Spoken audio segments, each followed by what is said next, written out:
from our power, and that even as the world's marvels multiply, makes us kneel in humility, not swagger in pride.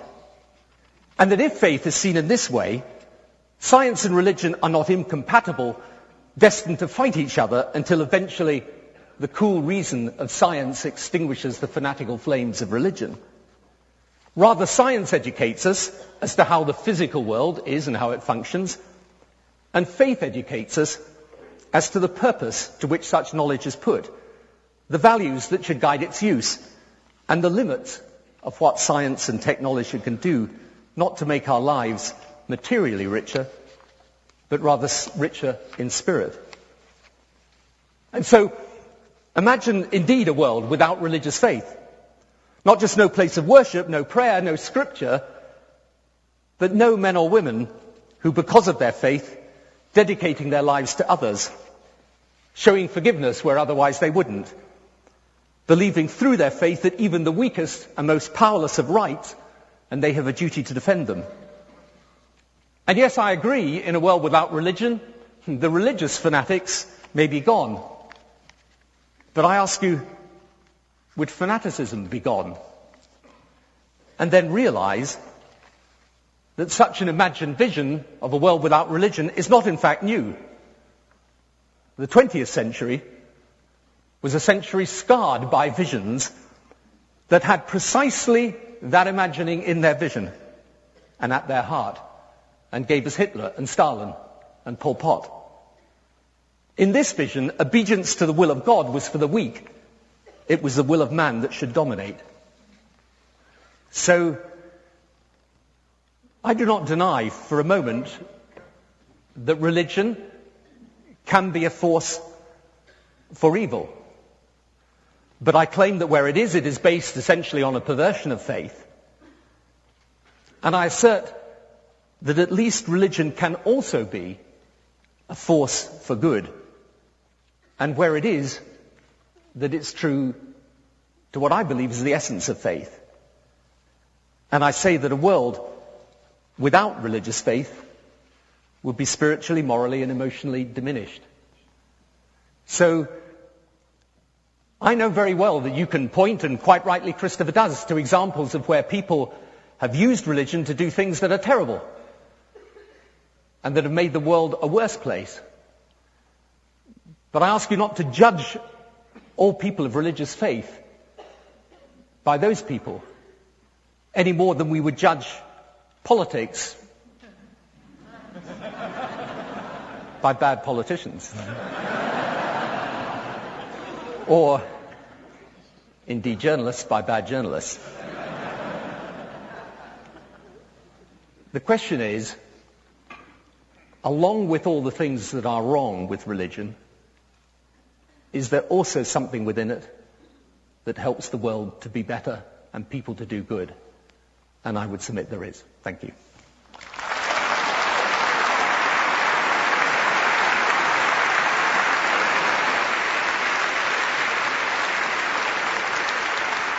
Well, Tony, your training in Parliament, I can see, had you just perfectly landing that right on the 7-minute mark.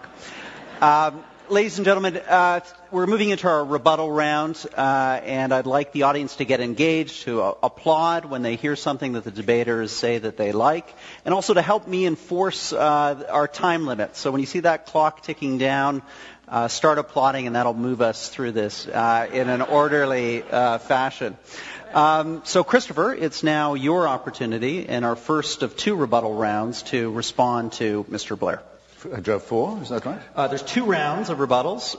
Each of you has the opportunity to go back and forth. And, yes, you have 4 minutes for each speaker within each of those rounds, if that's not too confusing. That sounds all right. I've got 4 minutes. Yes. Yeah, good. Then hold your applause, for heaven's sake. Well, now, in fairness, no one was arguing that religion should or will die out of the world. And all I'm arguing is that it would be better if there was a great deal more by way of an outbreak of secularism. Logically, if Tony's right, I would be slightly better off, not much, but slightly better off, being a Wahhabi Muslim, or a 12 Shia Muslim, or a Jehovah's Witness than I am wallowing as I do in mere secularism. What I'm arguing, and really seriously, is what we need is a great deal more of one and a great deal less of the second. And I knew it would come up that we'd be told about charity. And I take this very seriously. Because we know, ladies and gentlemen, as it happens, with the first generation of people who do really, what the cure for poverty really is. It eluded people for a long, long time. The cure for poverty has a name, in fact. It's called the empowerment of women. If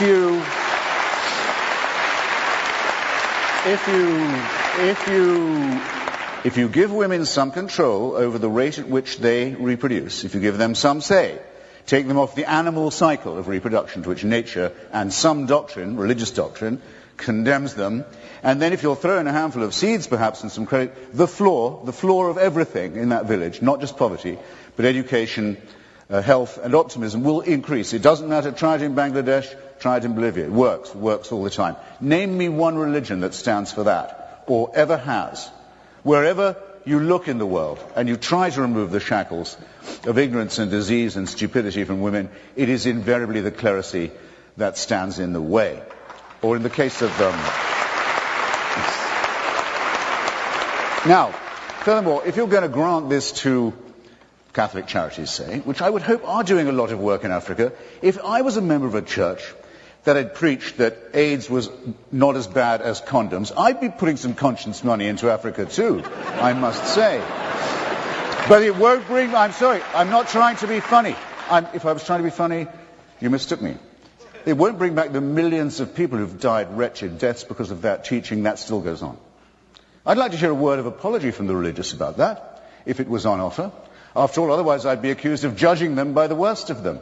And this isn't done, as Tony says so wrongly, in the name of religion. It's a direct precept, practice, and enforceable discipline of religion. Is it? Not so, in this case. I think you'll find that it is. But if you're going to say, all right, the Mormons will tell you the same. You may think it's a bit cracked to think that Joseph Smith found another Bible buried in upstate New York, but you should see our missionaries in action. I'm not impressed. I'd rather have no Mormons and no missionaries, quite honestly, and no Joseph Smith. Do we grant to Hamas and to Hezbollah, both of whom will tell you and incessantly do, look at our charitable work. Without us, Effendi, the poor of Gaza, the poor of Lebanon, where would they be but for our... And they're right. They do a great deal of charitable work. It's nothing compared to the harm that they do, but it's a great deal of work all the same. I'm also familiar with the teachings of the great Rabbi Hillel. I even know where he plagiarized the story from, if he had access to the stuff. The injunction not to do to another what would be repulsive if done to yourself is found in the Analects of Confucius, if you want to date it. But actually it's found in the heart of every person in this room. Everybody knows that much. We don't require divine permission to know right from wrong. We don't need tablets administered to us 10 at a time in tablet form on pain of death to be able to have a moral argument. No, we have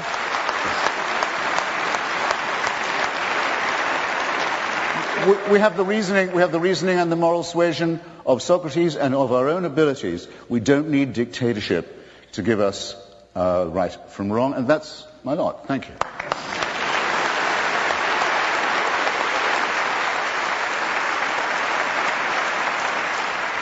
In the name of fairness and equity, Mr. Blair, I'm going to give you an additional 25 seconds for your first rebuttal. First of all, I don't think we should think that because you can point to examples of prejudice in the name of religion, that bigotry and prejudice and wrongdoing are wholly owned subsidiaries of religion. There are plenty of examples of prejudice against women, against gay people, against others, that come from outside the world of religion. And the claim that I make is not that everything the church has done in Africa is right, but let me tell you one thing it did do, and it did it whilst I was Prime Minister of the UK. The churches together formed a campaign for the cancellation of debt. They came together, they succeeded, and the first beneficiaries of the cancellation of debt were young girls going to school in Africa because for the first time they had free primary education. So I agree that not everything the church or the religious communities have done around the world is right, but I do say, at least accept, that there are people doing great work day in, day out, who genuinely are not prejudiced or bigoted, but are working with people who are afflicted by famine and disease and poverty, and they are doing it inspired by their faith. And of course it's the case that not everybody... Of course it's the case that you do not have to be a person of faith in order to do good work. I've never claimed that. I would never claim that. You know, I know lots of people, many, many people, who are people not of faith at all, but who do fantastic and decent work for their communities and for the world. My claim is just very simple. There are nonetheless people who are inspired by their faith to do good. I mean, I think of people I met some time ago in South Africa, nuns who were looking after children that were born with HIV/AIDS. Now, these are people who are working and living alongside and caring for people inspired by their faith. Is it possible for them to have done that without their religious faith? Of course. It's possible for them to have done it. But the fact is, that's what motivated them. So, what I say to you is, at least look, what we shouldn't do is end up in a situation where we say, right, we've got 6 hospices here and 1 suicide bomber there, and how does it all equalize out? That's not a very productive way of arguing this. And actually, I thought one of the most interesting things that Christopher said is that we're not going to drive religion out of the world. And that's true, we're not.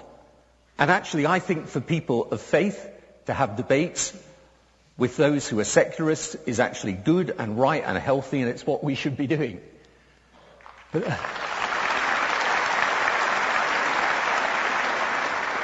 And I'm not claiming that everyone should congregate on MySpace. I'm simply claiming one very simple thing. That if we can't drive religion out of the world, because many people of faith believe it and believe it very deeply, let's at least see how we do make religion a force for good, how we do encourage those people of faith who are trying to do good, and how we unite those against those who want to pervert religion and turn it into a badge of identity used in opposition to others. So,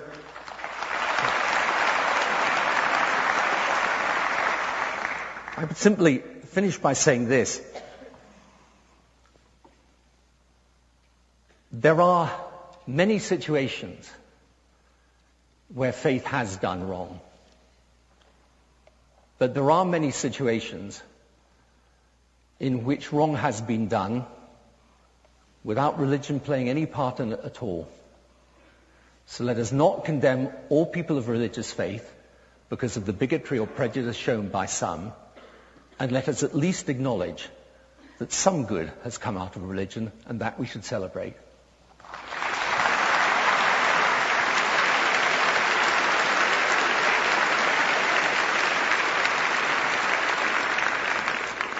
Christopher, your second rebuttal, please. I have a second one. You have a second? Oh, my God. It's an amazing test of audience tolerance. Well, all right. Well, how splendidly you notice we progress, ladies and gentlemen.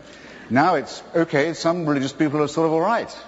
I think I seem to be bargaining one of the greater statesmen of the recent past down a bit.